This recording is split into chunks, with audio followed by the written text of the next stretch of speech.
жинақы түрде жүргізіледі. Күнделікті жүргізу өзіңізді түсінуге, өз қалауларыңызды түсінуге және қателерді талдауға мүмкіндік береді. Басыңызға көп ойлар жиналғанда оларды қағазға түсірген дұрыс деп, сіз мысалы 6-шы сыныпта, бұл 6-шы сыныпта күнделік жазу деген жаңағы сіздің мақсатыңызда тұр. Бұл жазба жұмысының бір түрі. Оны қалай жазады, оны менің оқушыларым қалай жазды, осы соңына қарай мен сіздерге онымен таныстырамын. Келесі бір жазба түрі мінездеме. Мінездеме адамның өмірбаяны. Яғни сіздер білесіздер, бұл да 6 сыныпта қазір өтіп жатсыздар, білесіздер. Мінездеме, яғни құжаттардың түрлері. Оны қалай толтыру керек. Мінездемені біз сынып жетекшілер білеміз. 9-шы және 11-ші сыныптарда біз оқушыларға мінездеме жазамыз. Бірақ мынау 6-шы сыныпта өтетін мінездеме кішкене басқаша болады.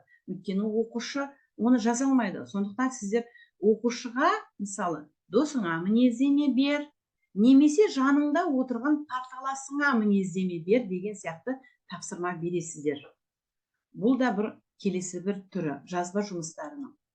Келесі жазба жұмысы бұл шағын мақала. Бұл 7-ші сыныптан басталады екен. Шағын мақала маңызды мәселені көтереді, шағын көлемде болады. Бұл жерде қоғамдағы әлеуметтік мәселе туралы жазылады. Бұл публицистикалық туындыға жатады. Құрметті әріптестер, біз сіздермен білеміз, мақаланың 4 түрі бар. Біріншісі бас мақала, екіншісі проблемалық мақала, үшінші насихаттық мақала. Ол насихаттық мақалада жаңа ғылымды, техниканы, өнерді, жаңалықты, заман талабына сай бүгінгі өмірдің практикалық міндеттерімен байланыстыру керек оқушы. Сосын 4-ші түрі публицистикалық мақала. Яғни публицистикалық мақалада қоғамдық, әлеуметтік және саяси маңызды оқиғалар мен құбылыстарды дәуір тынысын көтеріңкі үнмен, көркем тілмен баяндауы керек. Келесі түрі жазба жұмысын интервью және брифинг. Құрметті әріптестер, интервью көсемсіз жанры, оны өздеріңіз білесіздер. Бұл журналистің бір немесе бірнеше адаммен жаңағы өсекті мәселені талқылауы. Интервью барысында жаңағы тақырып айқын болу керек. Яғни біз мысалы бүгін темір жолшы әңгімесін өтсек, 10-шы сыныпта соған байланысты интервью беру керек. Соған байланысты интервью болу керек. Ол интервьюді кімнен аласың? Мысалы оқушыларға айтамыз, сен интервьюді бүгінгі басты кейіпкерден ал. Неліктен ол жаңағы мысалы жаңағы өсу жолы ғой, жаңағы жай ғана 20 жастағы жас жігіттің мысалы ары қарай өсуі, ең соңында орденмен марапатталуы, мысалы осы марапатқа қалай жеттіңіз деген сияқты оқушылардың арасында бір-бірінен интервью алу. Келесі брифинг. Яғни сұхбат берушілердің ұсынымымен жұртқа қажетті нәрсені түсіндіріп қою ниетімен өткізіледі.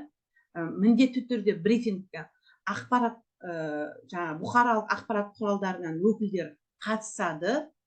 Өздеріңіз білесіздер, журналистер кезекпен осы келген кісіге сұрақ қояды, одан жауап алады, дөңгелек үстел үстінде әңгіме болады.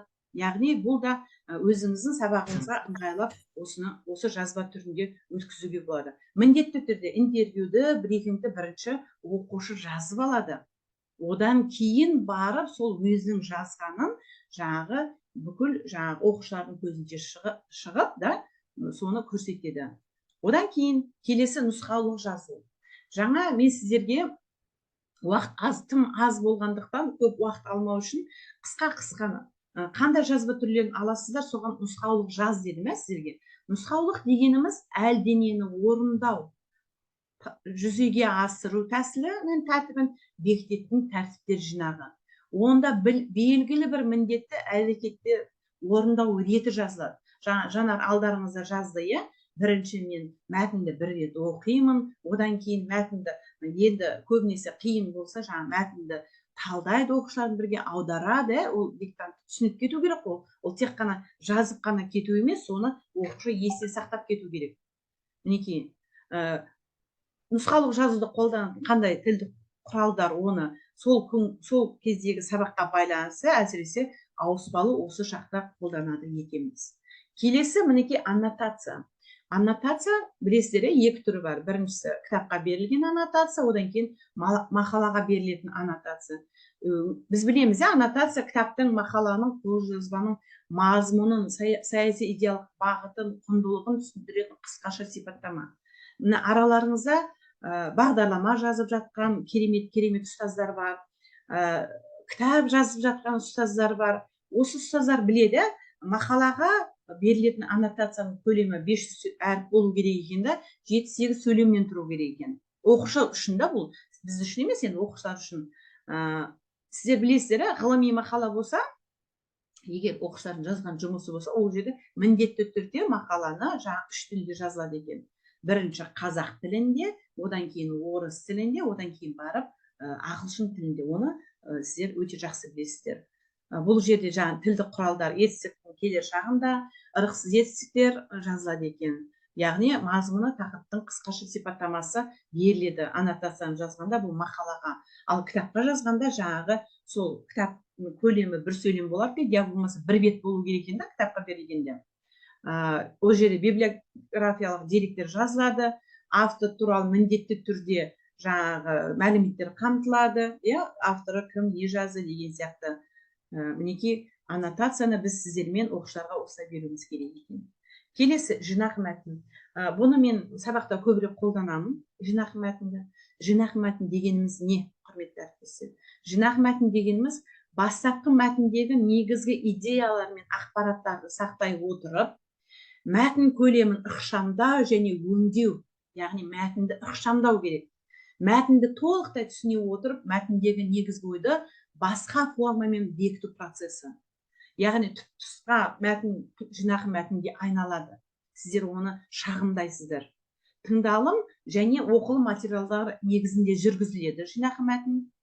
Оқушылар жинақ мәтін түпнұсқасы мәтіннен 75% қысқартады да, қысқа болатын назар аударасыз. 75%, яғни 100% болса, сізде сол мәтіннен тек қана 25% ғана оқушы жазып береді сізге жинақ мәтінде. Оқушылардың өз ойлары жинақ мәтінге қосылмауы қадағаланады, яғни ол жерде тек қана мәтінде не берді? 25%-ға жинақ мәтін тек автор идеясынан ғана тұру керек. Осыны оқушыларға біз үйретуіміз керек. Бұның бәрі біздің стандартқа, мемлекеттік стандартқа сай оқу мақсаттарында берілген. Келесі бір түрі mind mapping деп аталады. Яғни ментальды карта дейміз, кейбіреуіміз бұны тірек сызба дейміз. Бұл жазба түрі мен күнде қолданамын сабағымда. Әсіресе мен бұны сабақта кәдімгі борды алып, тақтаға сызып, түрлі түсті болса, түрлі түсімен сызып, солай көрсеткенді ұнатамын. Өйткені оны сіздер біз күнде сабаққа презентация жасап дайындалып келеміз ғой. Ал мына бормен сызғанда оқушының көзіне жақсы көрінеді, мысалы сабақты түсіндіргенде. Мен бұны 10 сыныпта араларыңызда сабақ беретін ұстаздар бар шығар. Әбдіжәміл Нұрпейісовтің қан мен терін өттік, бар ма араларыңызда 10 сыныпта сабақ беретін ұстаздар? Құрметті әріптестер.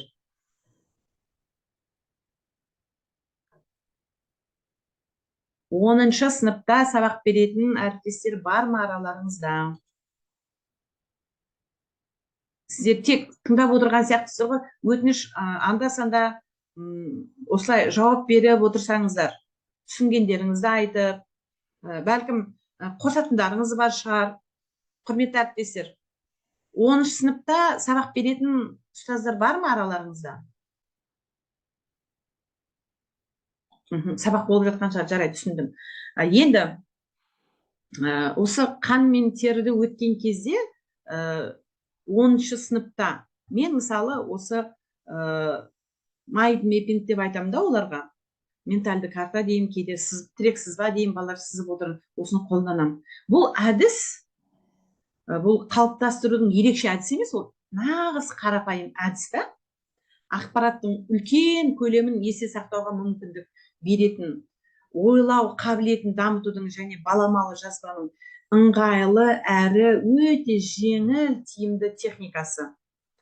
Ментальды карталар ойды жүйелеуге, жоба жасауға, жаңа идея тудыруға, шешім қабылдауға сондай мүмкіндік беретін өте керемет жазба түрінің бірі.